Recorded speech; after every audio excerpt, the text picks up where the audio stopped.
Welcome back to another video. Today we will be talking about SafeMoon. SafeMoon is down today by almost a percent. It's at 287 right now. SafeMoon Mark talked about Project Phoenix.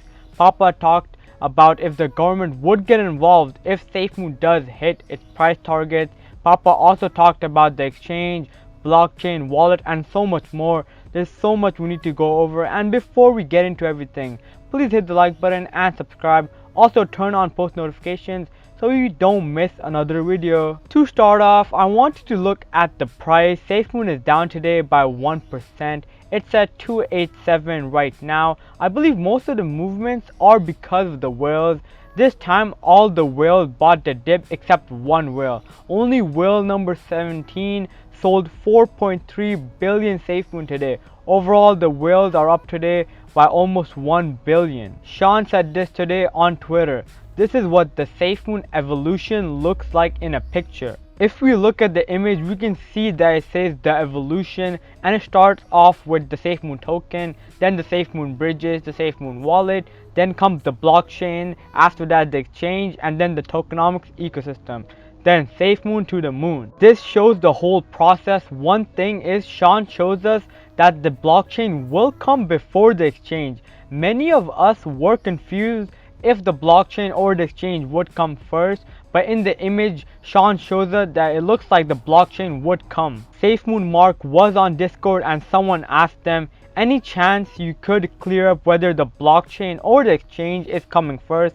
Sean posted a timeline image on Twitter earlier that had the blockchain before the exchange. SafeMoon Mark replied with, I cannot comment on the timeline. I wouldn't use that image as a roadmap. However, it's a more good visual showing what's coming. What I can say is that the team has been working day and night to bring all of these products to everyone as soon as possible, and we are crushing objectives. SafeMoon Mark doesn't know if it's true, but most likely the blockchain is coming first. He also says that we are crushing objectives, which is always good news. This is one of the advantages for SafeMoon, that our growth and scalability is happening so quickly and we are able to adapt to it, which will help us in the long run, when we will be a coin and compete with huge cryptos like Bitcoin and Ethereum. Logan asked SafeMoon Mark on Discord, on a scale of 1 to 10, how mind-blowing is the Operation Phoenix? And SafeMoon Mark replied with, I have not even uncovered all the nitty-gritty involved in the Phoenix. Compared to what I expected to see from SafeMoon at the start, Project Phoenix blew my mind. I'd say 9.5. I have always had high hopes for Project Phoenix, which I think will be the biggest catalyst in the long run. But for now, it has to be the wallet, which will be out in less than 20 days. It is crazy that we're so close. I think the wallet will be the catalyst that gets us SafeMoon out of the dip that we're in right now. Someone asked Papa on the Discord, and Kay said, 3 million SafeMoon holders becoming millionaires? How could the government let that happen? And Papa replied with, can't stop, won't stop. Papa is right about the government. We aren't doing anything illegal. There are so many cryptos that are much bigger than us, like Bitcoin, which the government hasn't got involved with. What Kay is saying is stretch. It's unlikely that all 3 million SafeMoon holders will become millionaires. He is talking about the long run. Only the people that won't sell through the whole process will become millionaires. I'm sure that not all the 3 million holders will hold till the end, especially when the price starts hitting high prices. Papa did go over a lot of things. I will go over a summary of the main points of the AMA. There's a lot I can't fit in because the AMA itself was longer than an hour. I will upload the full AMA if you guys want. What Papa said about the exchange is that a scaling exchange that can do over 3,000 transactions simultaneously sounds pretty good to me. I mean, this will make buying SafeMoon a lot quicker and easier. He doesn't see traditional staking in the future, but it's possible through one of the bridges that staking and providing liquidity incentives will be there. I mean, it's a potential. Nothing is confirmed yet. And the exchange will have its own reflection mechanism. John already told us that these reflections won't only be for SafeMoon, it It will be for anything that you have in your wallet, including Doge and Bitcoin. So this is going to be amazing. For the blockchain, they said have yet to announce the max total supply of the blockchain will be. Before they said it will be 100 million, but Papa isn't sure yet. Another speaker said, blink twice, Thomas.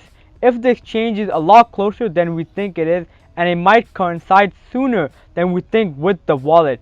Thomas replied, if I blink any harder, my head is going to hurt. Which means is that the exchange is pretty close. When a speaker asked about the blockchain and IoT integration, Thomas replied, seems legit. When asked about the products he's most excited for, Thomas said it's the blockchain. Transferring from Binance to SafeMoon Exchange will be done through bridges. We don't have a path yet for people to transfer into something that doesn't exist, but we have a path for people. We'll touch on that later when it's ready. And smart contracts are confirmed. What Papa said about the wallet is that there is an alternative to seed phrases regarding the security of the wallet, but they can't talk about that yet. I mean, it is the most secure wallet that will come out. The 2FA and CAPTCHA was mentioned, another thing that's a part of the security.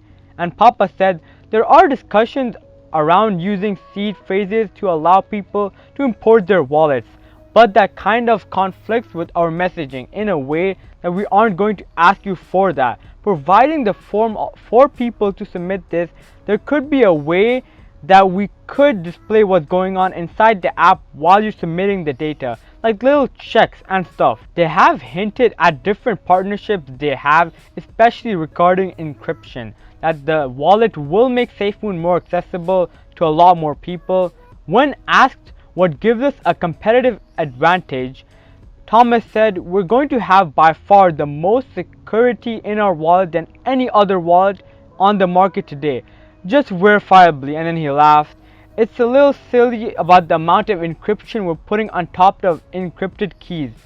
Sleek UI, ease of access. That's a good thing that no one can hack our wallet. I don't see it as something we're necessarily changing the game with, because everyone's got a wallet. I mean, there's tons of wallets out there, but it's something that we need as a stepping stone. It's just the start. We have the exchange and blockchain coming, but the wallet will be a good start to that. When asked if the wallet would have its own internal swap, Papa said that he doesn't think it's something that he can talk about yet.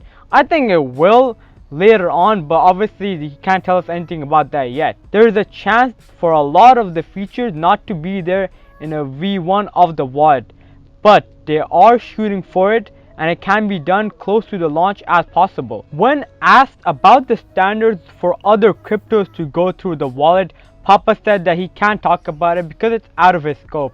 That's a Jack and John thing. Yeah, Papa is the wizard, but he doesn't work on everything. Thomas said that there is a lot of code for biometrics already, so it's something they could implement. This would make the wallet just more secure. Papa also talked about the bridges, where he said there are 2 bridges in operation that they kicked off.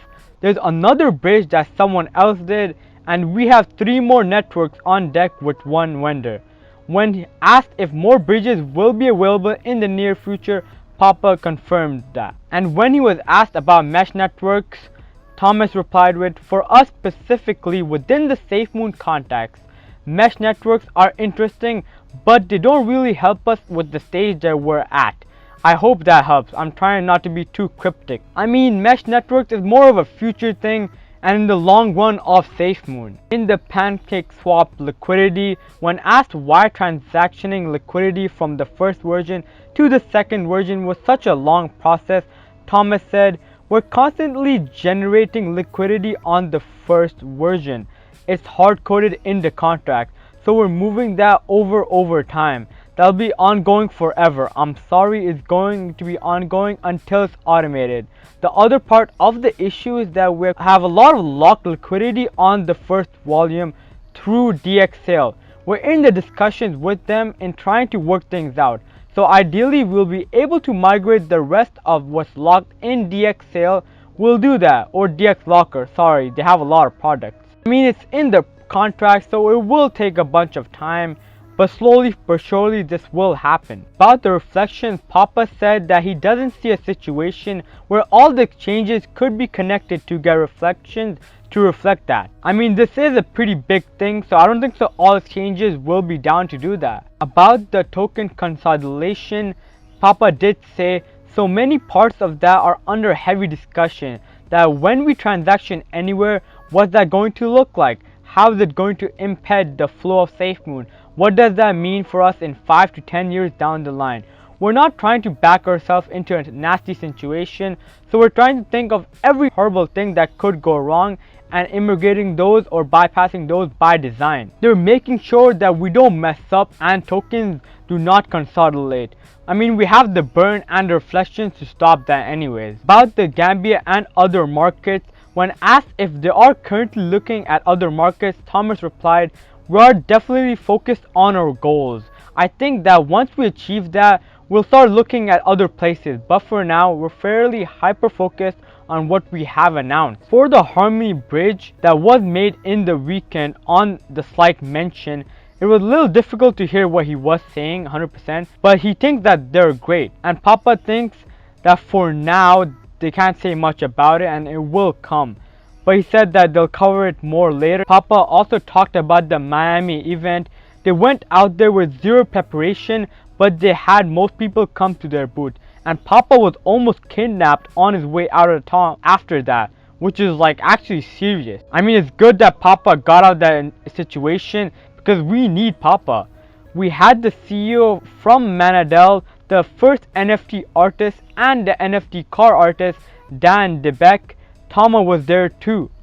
It was a good opportunity to meet people who aren't into DeFi and bring them into our space. About SafeMoon Dev, when asked why he came to SafeMoon instead of accepting all the other offers, I mean, Thomas had a lot of experience in this before and he got a lot of offers. Thomas said, "A close friend of mine asked me for a favor. I believe in my friend and he believes in me. He called me up one day and goes, 'Man, I need help putting together a team.' So I put together one of the most stellar people I know and the rest is history."